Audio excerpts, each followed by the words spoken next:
Swayam Prabha. Digital India. Educated India.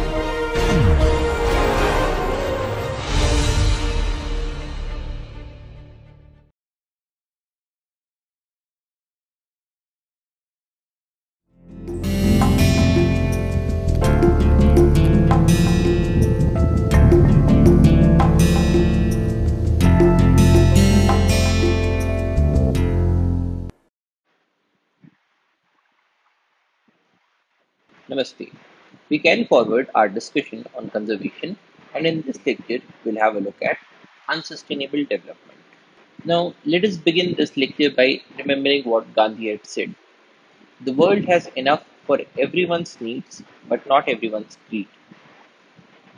So, here Gandhi is emphasizing that we have enough resources, but these resources are only sufficient to meet the needs of everybody, but not the greed of people. That is, he's emphasizing that the resources that we have are limited, and while they can be used to fulfill everybody's needs so that everybody is well off, they cannot be used to fulfill the greeds of people.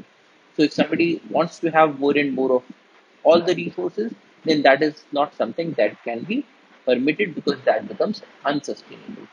So, here we are getting an idea of sustainability. If you use resources in such a manner that you are using them to fulfill your needs, it is a sustainable use. But if you are using things to fulfill your greed, then it is probably an unsustainable use. Now, technically, we define sustainable development as development that meets the needs of the present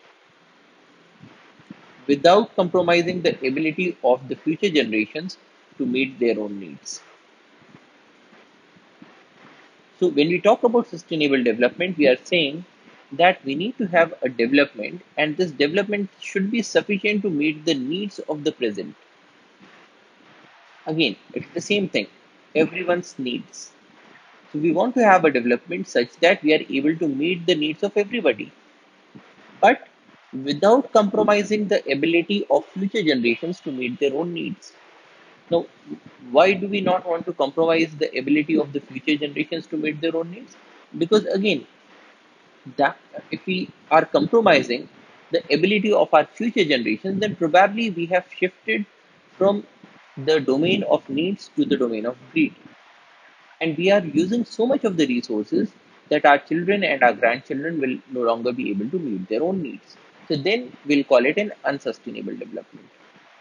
So sustainable development is the development that meets the needs of the present without compromising the ability of the future generations to meet their own needs. And we have seen before that if the world goes with an unsustainable development, then we have issues. We have problems of conservation. Some examples of what an unsustainable development can lead to are overconsumption. So, overuse of resources. Again, overuse of resources because we have shifted towards meeting the greeds of some people or greeds of majority of people. So that leads to an overconsumption. So if you have an overconsumption, you will be clearing off of a large portion of the forest to make space for agriculture to get more and more amount of wood.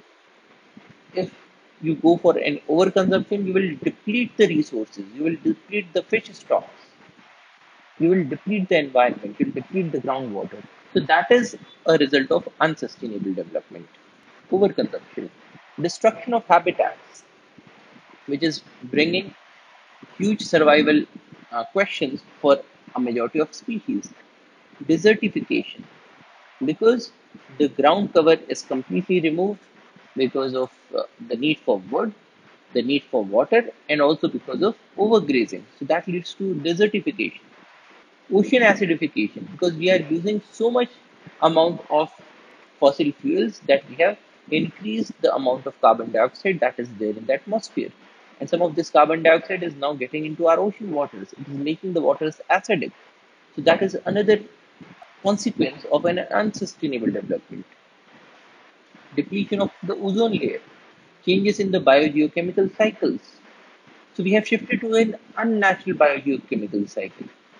loss of biodiversity, extinction of species, changes in the distribution of organisms, changes in biodiversity, changes in climate, erosion of soil, changes in geomorphology.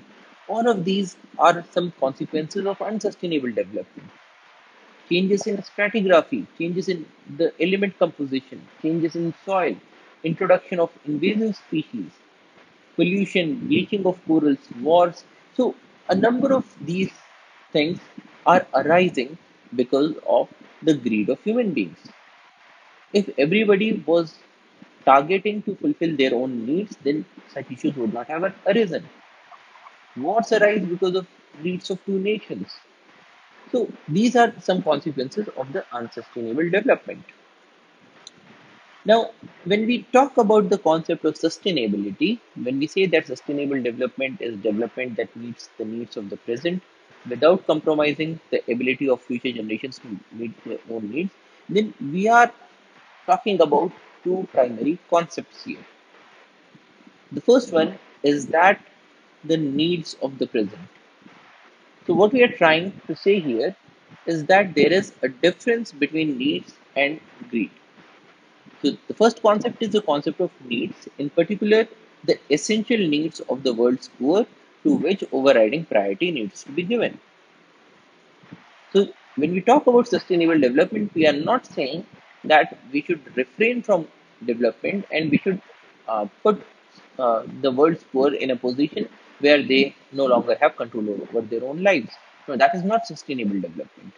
Sustainable development says that needs of everybody and especially the needs of the poor people needs to be met. So all the human needs, all the human requirements have to be met. The second concept is the idea of limitations or the idea of having a trade off. So, this definition is emphasizing that there is always a trade off. We can go on meeting the needs, but if we increase our needs to such an extent that the meeting of those needs has started to affect the ability of the future generations, then probably that is not right. So there is always a trade-off. You have to decide how much do you need today and how much needs to be left for the future generations. So there is always this trade-off that goes on. There is always this idea of limitations, which is imposed by the current state of technology and social organization on the environment's ability to meet the present and the future needs. So the ability of the environment to meet the needs of the present as well as of the future generations is limited, and so this has to be kept in mind whenever we are trying to meet the needs of the present generation or whenever we are trying to leave resources for the future generations. We recognize three pillars of sustainability. We can talk about environmental sustainability, economic sustainability, and social sustainability. So these are the three pillars of sustainability: environmental, economic, and social sustainability. So what are these? When we talk about environmental sustainability, we talk about things such as ecosystem services. Now, ecosystem services are the services that are provided to human beings by a well functioning ecosystem. So, these are things such as reduction of pollution, provisioning of services such as woods, things such as wood, fodder, fuel. Then we also have things like maintenance and regulation of the local climate and the microclimate, the benefits of biodiversity, including things such as pollination or protection from certain diseases, availability of medicinal plants. Now, these are all different ecosystem services which are provided by an ecosystem that is functioning well. And when we talk about environmental sustainability, we need to ensure that the ecosystem services are provided to the present generation and also to the future generations, which means that the ecosystems should be in a position where they are able to work properly. So that is a part of environmental sustainability. Then we talk about things such as green engineering and chemistry.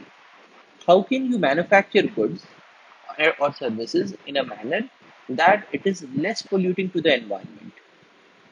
So, for instance, could you say replace a few chemicals that are inside a bottle, inside a plastic bottle, in such a way that when these chemicals leach out into the environment, then they cause lesser degree of harm.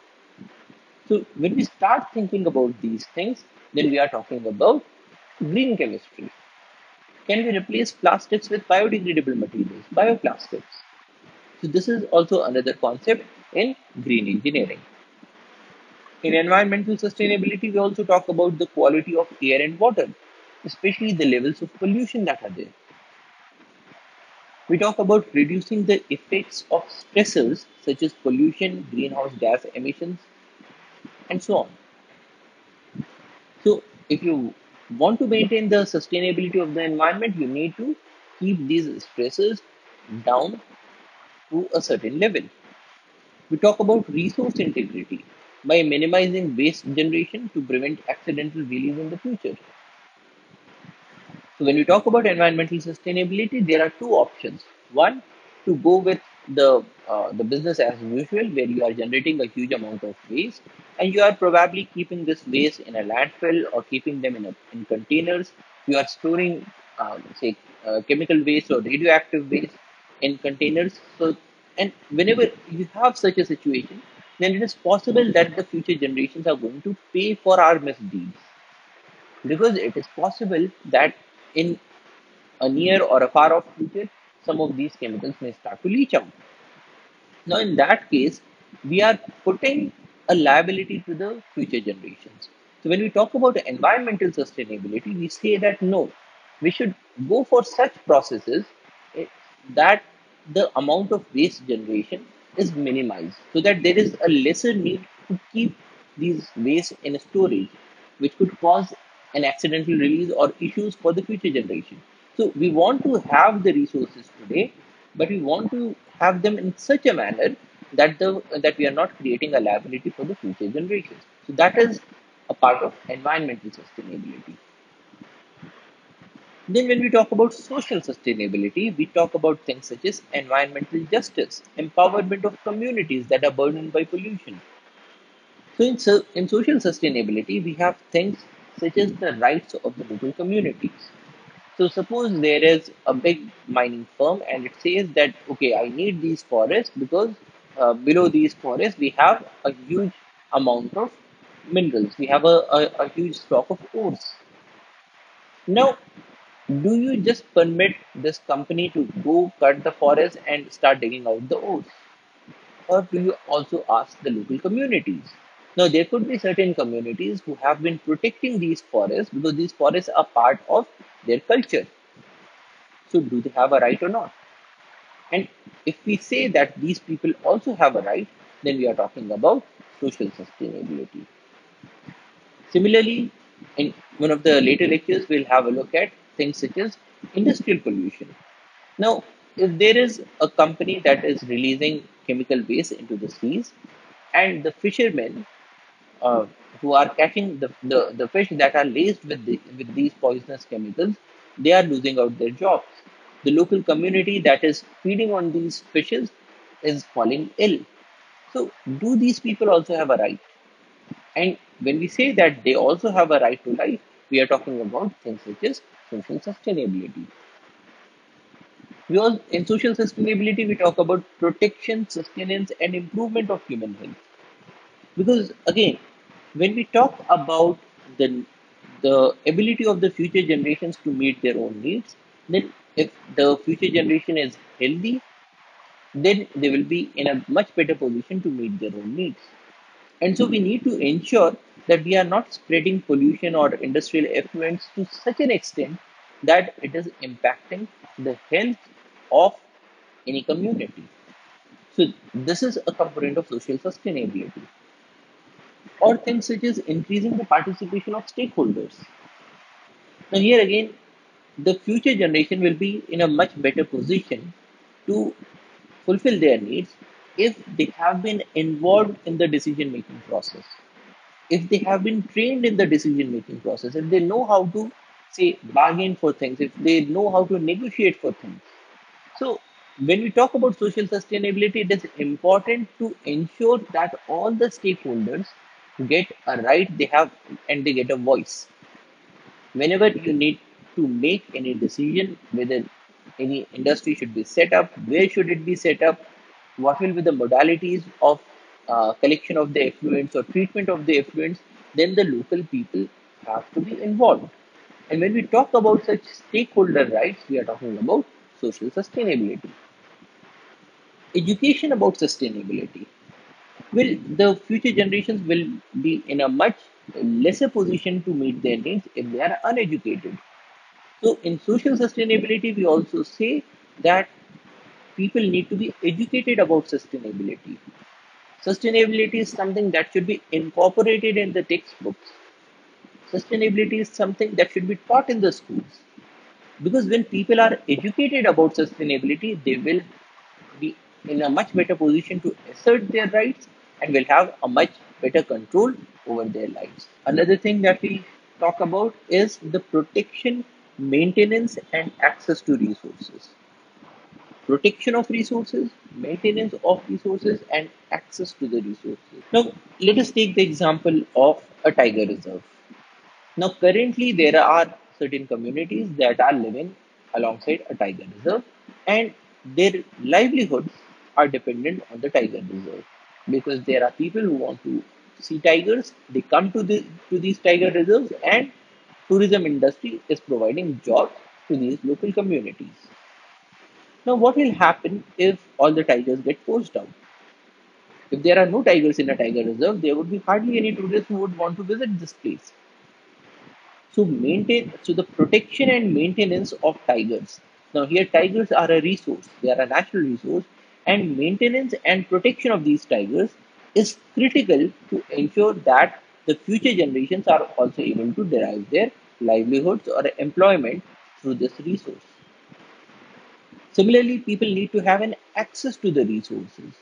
Now, suppose the government comes up with a policy and says that okay, there is this tiger reserve, but all the facilities of tourism will be say set up and maintained by a third party, and we are not allowing the locals to have an access to this area or to the resources. In that case, the ability of the future generations of these communities to derive their livelihoods and employment from these tigers or these tiger reserves will go down.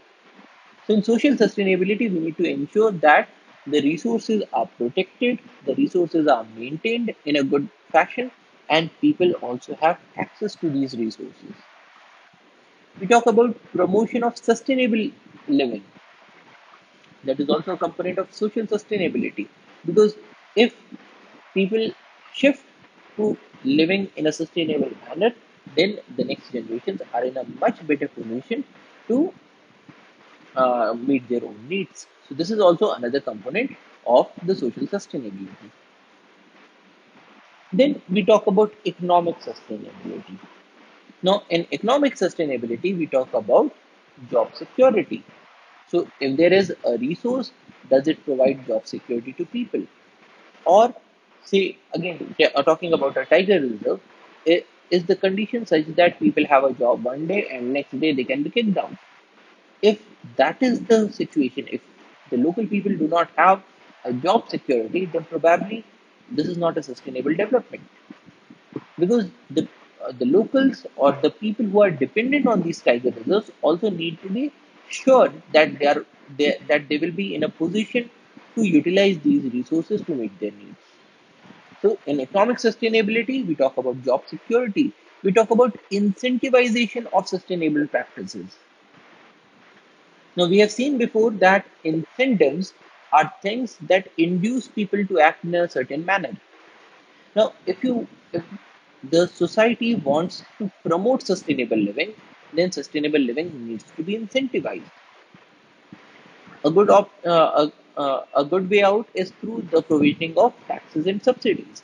So, if somebody is going towards an unsustainable living, then probably the government may tax that person more, and which is why the government taxes polluting vehicles in a big way. So, by these taxations, the government is incentivizing people to refrain from using these oil guzzling vehicles and pollution screening vehicles. In a number of cases, these incentives are also positive incentives, such as subsidies. So, in a number of cases, the government subsidizes the purchase of electric vehicles. The government gives you a subsidy if you put up solar panels on top of your roof. So, economic sustainability talks about the use of incentives to promote sustainability. Then it talks also about the market practices for sustainability. How do you tinker the market in such a manner that sustainability gets promoted? We will look at the functioning of markets in the later lectures, but here it is important to emphasize that the demand for things depends on a number of factors, including whether people have been exposed to it and how culturally or socially acceptable is using of a certain resource. Now, if through education or through awareness, people get this idea that the use of solar panels is better, or the use the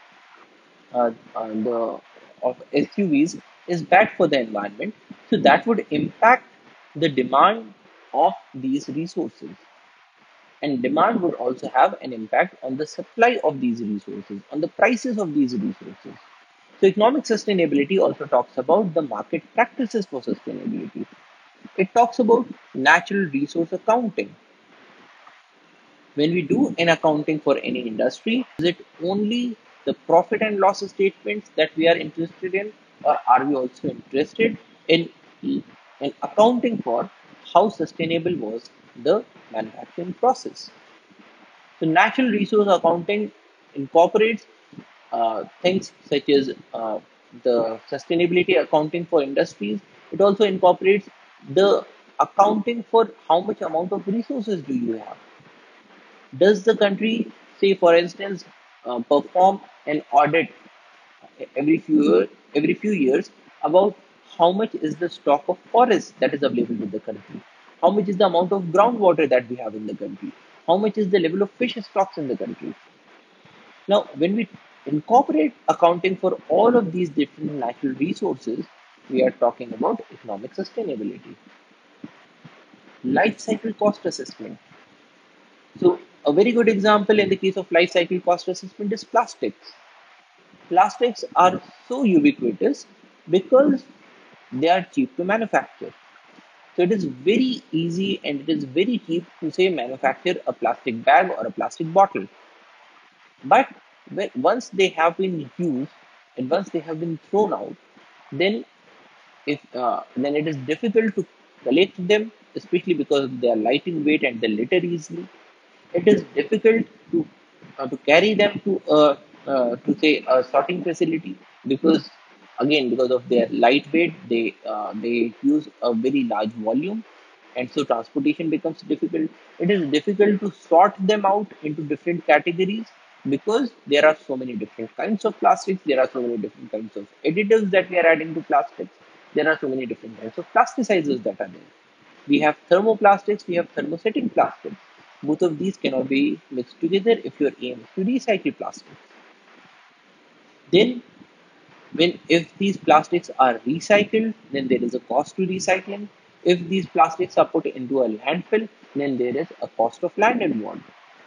Now, the person who is manufacturing the plastic, or the industrialist who is manufacturing these plastics or these plastic bags, is not paying for all of these. It is the society that is paying for these.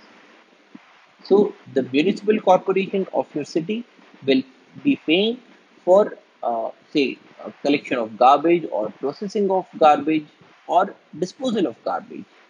So when we say that the municipal corporation is paying, it is the taxpayers who are paying. It is you and me who are paying for the disposal of these plastics. It's not the industrialists. So if we emphasize that plastics are cheap because they are cheap to manufacture, then it would be one story. And if we emphasize that throughout their life cycle, from their cradle to their grave, the plastics have such and such costs involved, the cost of collection, the cost of transportation, the cost of processing, and the cost of keeping them stored for say thousands of years because they just do not degrade. So when we incorporate all of these costs into the accounting, we are talking about the life cycle assessment of plastics. And once we incorporate life cycle assessment, we will see that a number of biodegradable products are much cheaper than plastics. It is only because we do not consider the life cycle assessment that we say that plastics are cheap. If we incorporate life cycle assessment, we'll realize how expensive they are. Now, incorporation of life cycle assessments is important for conservation, but it needs to be done. And when we talk about life cycle assessments, we are talking about economic sustainability. Then, in economic sustainability, we talk about cost structures to reduce the risk and to promote new technologies. So, for instance, if there is an industry which is a polluting industry, and this industry has an option to say install an equipment that would process these pollutants, but the installation of these equipment will entail certain costs. There could also be a requirement for putting money into research for development of such technologies which will be able uh, to control this pollution. Now, these sorts of things need to be incentivized. So you need to incentivize the industries to install such equipment. You need to incentivize the research institutions to perform research into developing these technologies. And when we say that all of these are important and they need to be funded, say by the government, we are talking about economic sustainability. And when we incorporate all these three, the social accounting, environmental accounting, and the financial accounting, then we are talking about the triple bottom line. Now, bottom line generally refers to the last line in the profit and loss statement, and it tells what is the level of profit or loss that a company has had in a particular year. So that is the bottom line.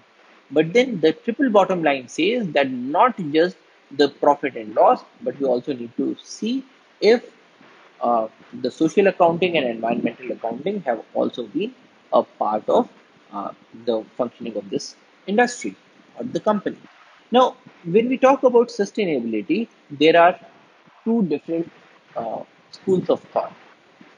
There is one school of thought that says that okay, we need to have sustainable development, but we can say do a trade over or a trade off for meeting the needs of the present in a much greater way than meeting the needs of the future generations. So that is weak sustainability. And there is another school of thought that says that no matter what happens, the development has to be sustainable. You cannot trade the needs of the future generations with the needs of the present generation. That is the strong sustainability. So weak sustainability assumes that natural capital and manufactured capital are essentially substitutable. So natural capital such as forests and the manufactured capital such as say iron ore.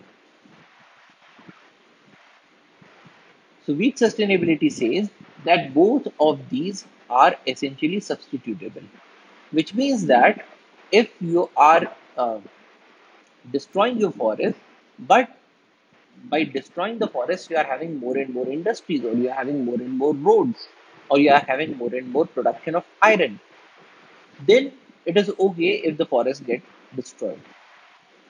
That is weak sustainability. It assumes that natural capital and manufactured capital are essentially substitutable, and it considers that there are no essential differences between the kinds of well-being that they generate. So they are one and the same.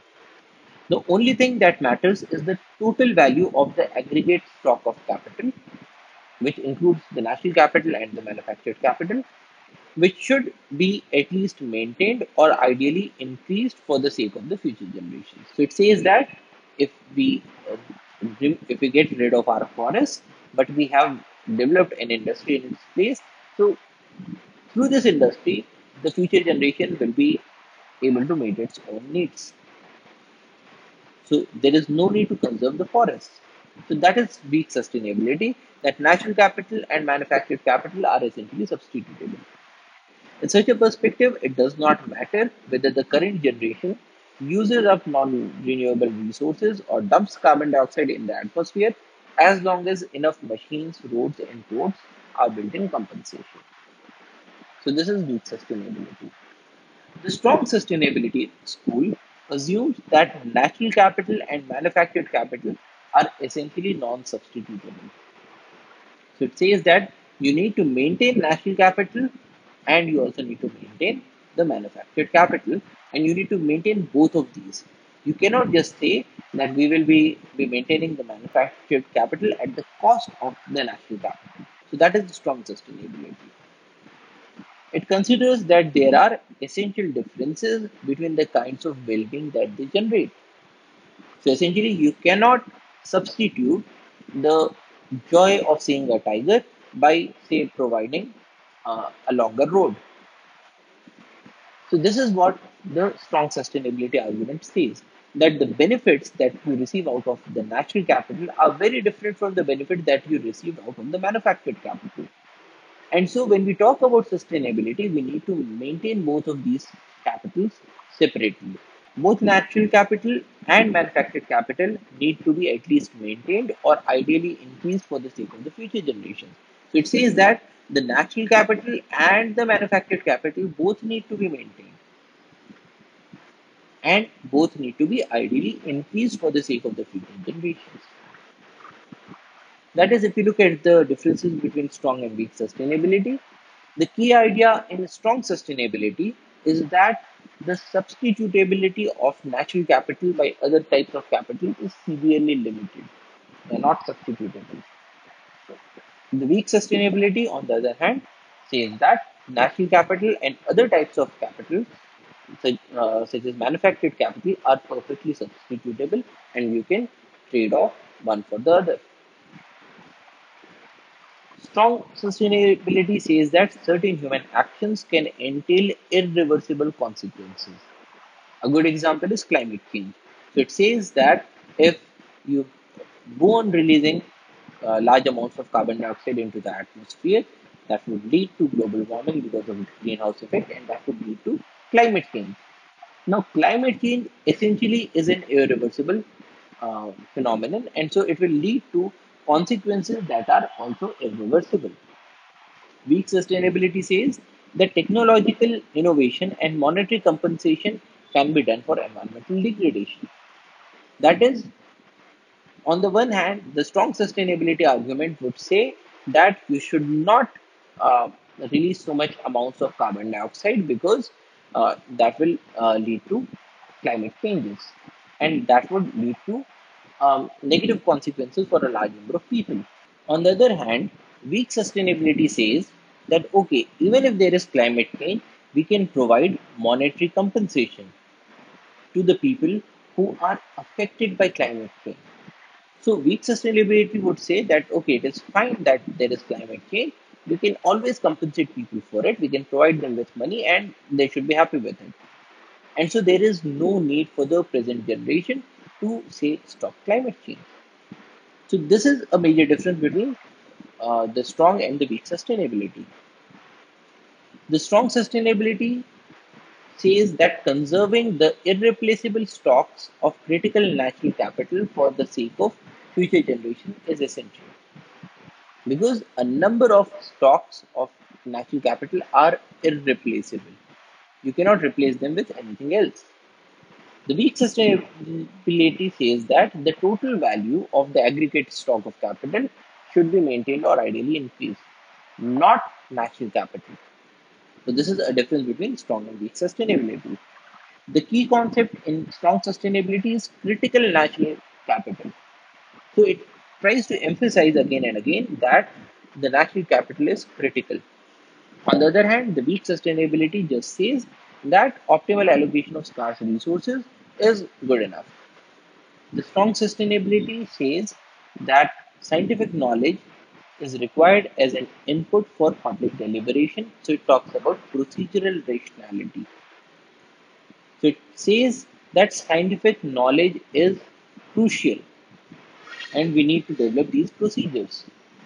On the other hand, the weak sustainability only talks about technical or scientific approach for determining the thresholds and norms. So it's talking about instrumental rationality. So on the one hand, the strong sustainability is asking how are we going to conserve these natural capital. But weak sustainability is only saying that okay, even if the national capital is going down, we just need a method to measure this loss of national capital so that we are able to compensate for it by providing money.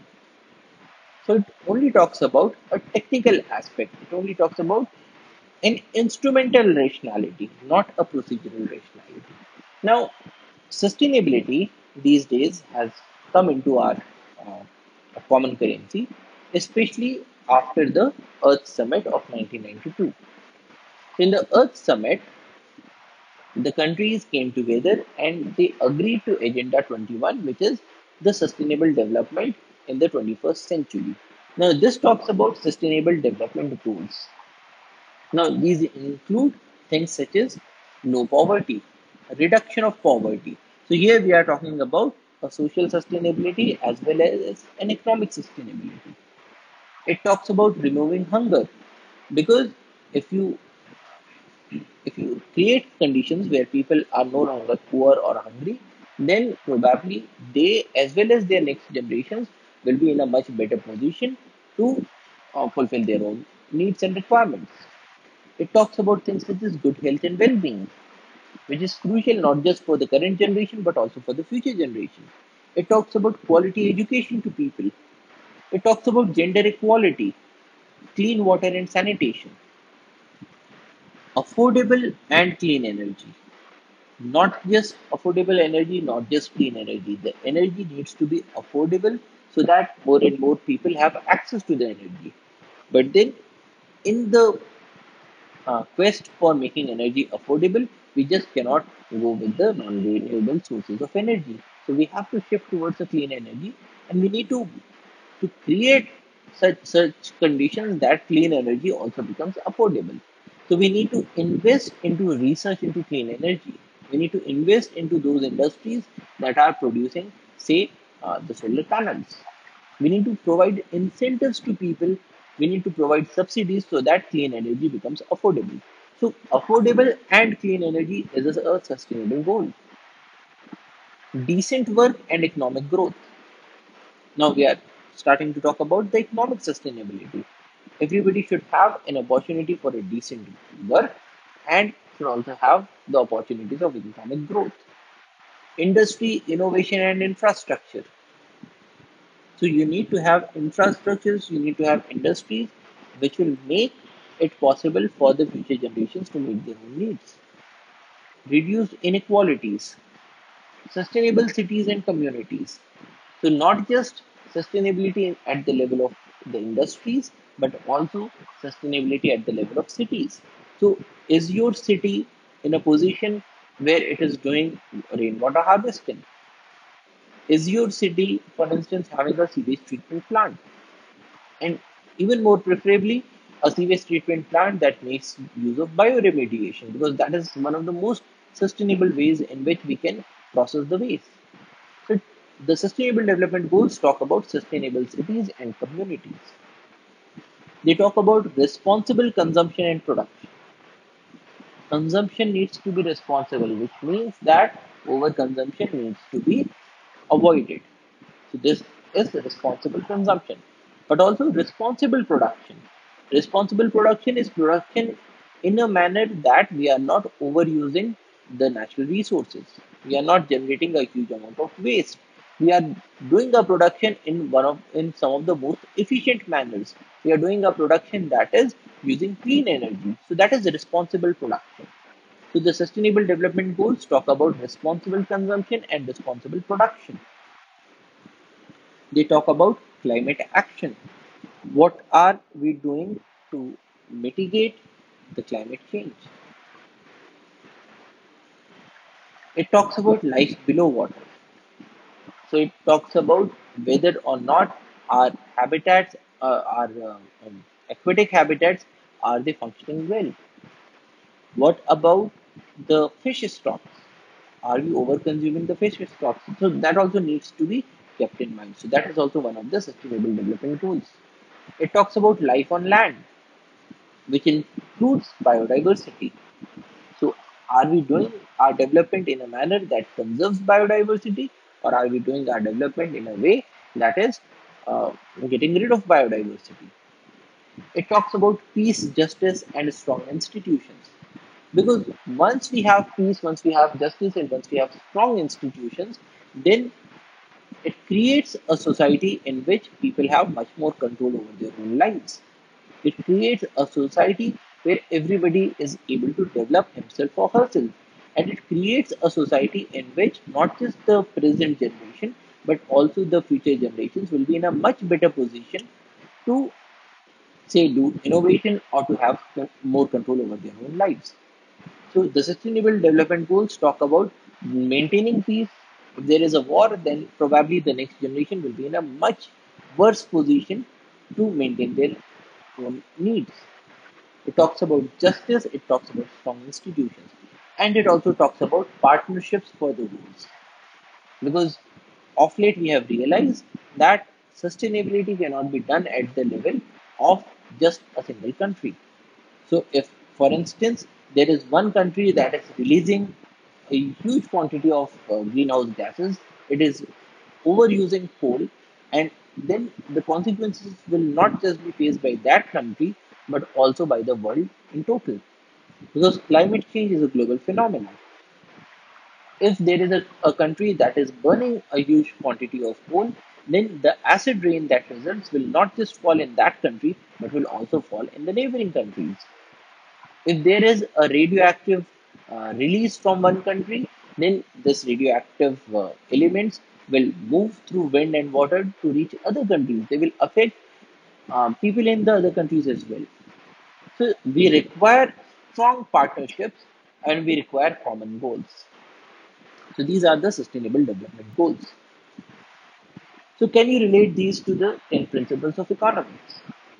Well, one, people and society face trade offs. And when we talk about sustainability, we are talking about the trade off between meeting the needs of the present generation and meeting the needs of the future generations.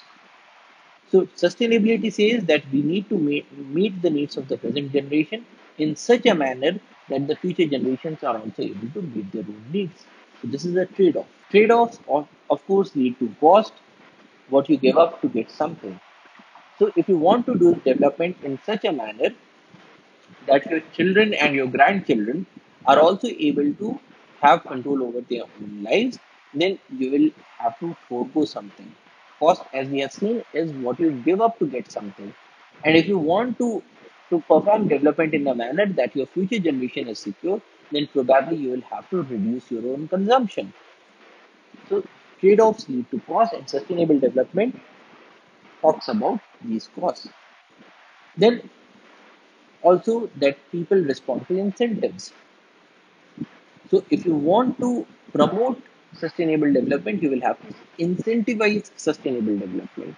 And you will also have to disincentivize development that is not sustainable. And we have seen that taxes and subsidies are very good mechanisms, but also we also have social incentives. So is the society boycotting an industrialist who is polluting the surroundings? Is the society honoring an industrialist who is, say, making an extra effort to reduce pollution? When you go and buy an equipment, do you only look at the cost, or do you also see whether or not that industry is making the equipment in a sustainable manner? Do you also look at the energy audits of the industry? Do you also look at the natural resource audit of the industry? If you do all of these, then probably you are incentivizing sustainable development and disincentivizing unsustainable development. So people respond to incentives, industries respond to incentives, and it is not just the role of government but also of each and every consumer. Then we saw that markets are usually a good way to organize economic activity. And so, if we want to promote sustainable development, we will also have to act at the level of the market. And markets can be influenced. Markets can be influenced by influencing the buyers, and markets can be influenced by influencing the sellers. Then governments can sometimes improve the market outcomes through interventions, and these interventions can be at the level of taxation, subsidies, or direct command and control. So we can make use of different principles of economics to ensure that we have a sustainable development. So what kinds of things should we be promoting, and what sorts of things are being promoted? So one thing that is being promoted for sustainable development is clean technology. Clean technology refers to any process, product, or service that reduces negative environmental impacts through significant energy efficiency improvements, sustainable use of resources, or environmental protection activities. So, clean technology is any process, product, or service. So, we can have it at the level of a process, we can have it at the level of product, or we can have a clean technology even in the service industry. And what does clean technology do? It reduces negative environmental impacts. And how does it reduce the negative environmental impacts? By doing significant energy efficiency. So we are talking about such processes or such products or such services that keep in mind that the energy efficiency needs to be increased. Now, the best thing about increasing energy efficiency is that it also makes the industry or the process more profitable. So, for instance, there are two methods of manufacturing a chemical, and the first one takes, say, 1 megajoule of energy, and the second one takes 10 megajoules of energy for the same quantity of product. Now, if the industry shifts towards the process that is taking just 1 megajoule of energy, then probably the industry will also be doing significant cost cuttings because of reduction in its energy usage. So the bill for energy will go down. Now, it is important that we incentivize such processes because in the beginning it might be difficult for the industry to shift to a more energy efficiency process or protocol because it might require, say, installation of a different equipment. But in the case of clean technology, we try to increase the energy efficiency, or it promotes the sustainable use of resources, or it promotes environmental protection activities. So, for instance, if there is a product, or let us say that there are two packets of tea, and one says that it has been sourced from those areas that are doing organic cultivation, and the second one does not do that. So, in that case, if you say purchase the one that has been sourced from organic farms, then you are promoting sustainability. Or there could be, say, a chocolate that says that it has been taken from those farms or those countries that do not permit child labor. Or if you purchase, say, a, uh, a mobile phone that says that when it was manufactured, we took care that the greenhouse emissions were net zero. Now, if we are using these services, or if we are using these processes or these products, what we are doing is that we are promoting clean technology, which will lead to sustainability. Now, themes in clean technology include renewable energy, water purification, air purification, sewage treatment, environmental remediation, solid waste management, energy conservation, and appropriate sustainable technologies. Now, let us have a look at some clean technologies that have been incentivized. One is environmental friendly energy and energy storage, including things such as power generation with renewable energy, use of photovoltaics or the solar panels, use of solar thermals. Now, solar thermals are those power plants that make use of the heat that is given out by the sun in the form of infrared radiation. So, um, it concentrates that heat and it uses that heat to run a turbine.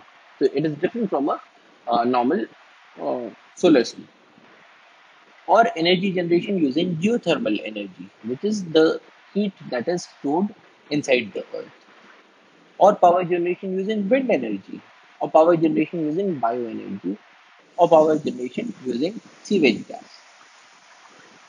Another clean technology is the environmental friendly use of fossil fuels. So in this case, you are using the fossil fuels, but you are using them in a way that is more environmental friendly. Now remember that when we talk about clean technologies, we are only talking about increasing the energy efficiency or shifting from 100% fossil fuel to a less amount of fossil fuel. It is not necessary that it should be a 100% shift, because clean technologies are to promote it. So it is an incremental step. It is a gradual process. So in the case of environmental friendly use of fossil fuels, we are still using fossil fuels, and it is important to remember that fossil fuels are non-renewable energy resources. They are limited, and so they need to be avoided. But then, in cases where they cannot be avoided, we can at least shift to an environmentally friendly use, such as a combined cycle power plant. So, in a combined cycle power plant, we use several heat engines together to increase the efficiency. So in this power plant, we are still using the fossil fuel, but by using a number of heat engines, we are increasing the efficiency. Another is cogeneration plants, where we have a simultaneous generation of electricity and useful heat. Now, this heat could be used to, say, heat up the buildings. So, cogeneration plants ensure that the heat that was released in the generation of electricity, that is also tapped and that is also used, so that the heating cost somewhere else can go down, or shift to high performance power station, or carbon dioxide reduced power generation. So you can shift to a process that is still using fossil fuels, but say you releases less amount of carbon dioxide. Or we can shift to storage technologies such as mechanical storage of energy, electrochemical storage of energy, electrical storage of energy, thermal storage of energy.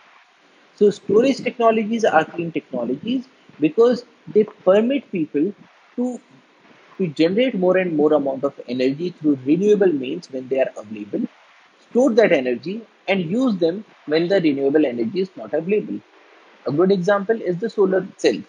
Now, solar cells or solar panels will only work during the daytime when the sun is there. What about the night time? So, if you wanted to shift to solar panels, then you would have to devise a mechanism through which the energy or the electricity that is generated during the daytime can be stored. Now, this storage can be through means of a mechanical storage. For instance, you can uh, use the solar energy in the daytime to run pumps and shift water to a higher level. And in the night time, this water can be made to run through turbines and get the energy back. So in this way, we will be able to store the electricity that was generated through sustainable means or through renewable energy. Or we can go with electrochemical storage, which is batteries, or we can go through electrical storage or thermal storage. Another clean technology is efficient grids, such as smart grid, local and district heat grid. So when electricity is moved from one place to another, there is a huge loss that occurs because this electricity uh, is converted into heat energy.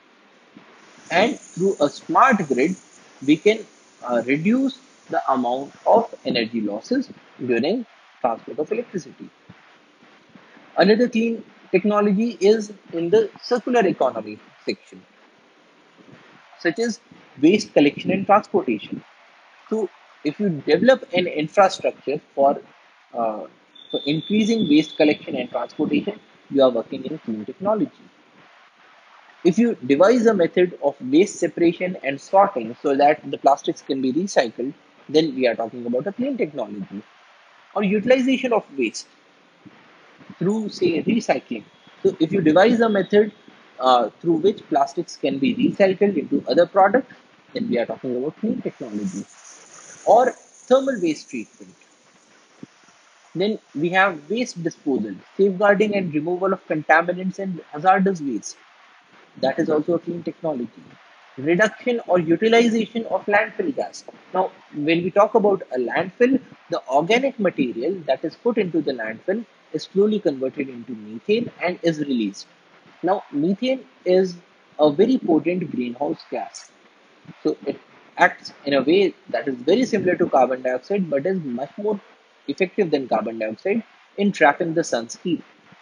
Now, if this gas can be reduced or it can be utilized in some way, because methane can always be burnt. So, if you devise a technology through which these landfill gases can be burnt to generate electricity, we are talking about clean technologies. Or environmental remediation. No, remediation is bringing the environment back to the normal pristine state, such as land rehabilitation or ecological restoration. So, if we, for instance, devise a technology through which the holes that are left on the ground after a mining operation, they can be filled back again or they can be replanted, then we are talking about a clean technology. Or sustainable water management, such as water procurement and treatment, including groundwater monitoring and water purification. So, if you devise a technology that can monitor the amounts of groundwater that you have, that is a clean technology because that permits us to use water in a more sustainable manner. If you devise a technology that can purify water, especially the seawater, then we are talking about sustainable water management because we will reduce our dependence on groundwater, which is a very crucial natural resource. If we say tap out most of the groundwater, then it takes hundreds of years for the reservoirs to fill back again. And if we did tap all the groundwater resources, then probably we are leaving out less for the future generations. But if you devise a technology through which seawater can be purified and used, so in that case, we will reduce our dependence on groundwater, and that will be a sustainable usage of groundwater. Or things about water utilization. That is, if we could have ways of increasing the efficiency of the components of the water distribution system, reducing the losses there, working on a better water distribution grid. So these are all different clean technologies. Or energy or increasing the efficiency in water utilization. Can we talk about water efficient technologies in the residential sector? Can we talk about, say, uh, systems that use less amount of water? Can we talk about water efficient technologies in the commercial sector? Or we have clean technologies in the sustainable mobility sector, such as alternative fuels, biofuels, natural gas, hybrid drives, electric drives, fuel cell drives. Now, many of these reduce our dependence on petroleum. Or alternative drive technologies, efficient combustion engines, environmentally friendly vehicle design, or infrastructure and traffic control. So, if you have an inefficient traffic control, then probably a lot more people are spending their time in the intersections with the traffic lights, and that is also leading to um, the usage of fossil fuels that could be avoided through an efficient traffic control, an intelligent traffic control, integrated traffic infrastructure, electricity charging stations, natural gas fueling stations. If we are promoting these, we are promoting clean technologies or sustainable mobility management, such as car sharing. If you develop an app that can promote people to go for a car sharing arrangement or a carpooling arrangement, we are talking about a clean technology or vehicle fleet management. Similarly, we also have clean technologies in resource and material efficiency. Cross-sectional technologies such as biotechnology, nanotechnology, mechanical engineering and process technology, new materials such as compound materials and bioplastics. Now, compound materials in a number of cases are able to increase energy efficiency by reducing the weight of the equipment. Biomaterials such as bioplastics are very good alternatives to petroleum-based plastics. They are biodegradable. Or we can talk about material efficient processes such as optimization of existing processes or utilization of new materials or reduction of the operating supplies. So in this case, we are saying that we will be using the same process, but we will try to increase the efficiency so that less amount of raw materials are required. Or sustainable designing, such as eco design, which is an approach to designing products with special consideration for the environmental impacts of the product during its whole life cycle. Or life cycle assessment. As we have seen, if we did a proper life cycle assessment, then we will come to the conclusion that plastics are very expensive. So, life cycle assessment is also a component of clean technologies. Or increasing the energy efficiency, such as industry specific energy efficient production processes, automations, control technologies, efficient engines, recovery of heat that would otherwise have been lost to the environment, or making use of more efficient appliances, electric appliances, information and communication technology appliances, or illumination. If you are shifting from a standard incandescent bulb to say an LED bulb, it is an efficient appliance. This is a clean technology. Or energy efficient buildings. So if you look at the technical part or the equipments or build a building shell which means insulation and windows so that you are able to reduce the amount of heating and cooling that is required in the building, that is a clean technology. So, what we are seeing is that, especially after the Earth Summit and especially after Agenda 21, a number of governments have been promoting sustainable technologies or clean technologies in a number of different sectors. So, sustainable development is not very difficult, but it does involve a trade off, it does involve a cost, and if the society is ready, it is easy to do. So, that's all for today.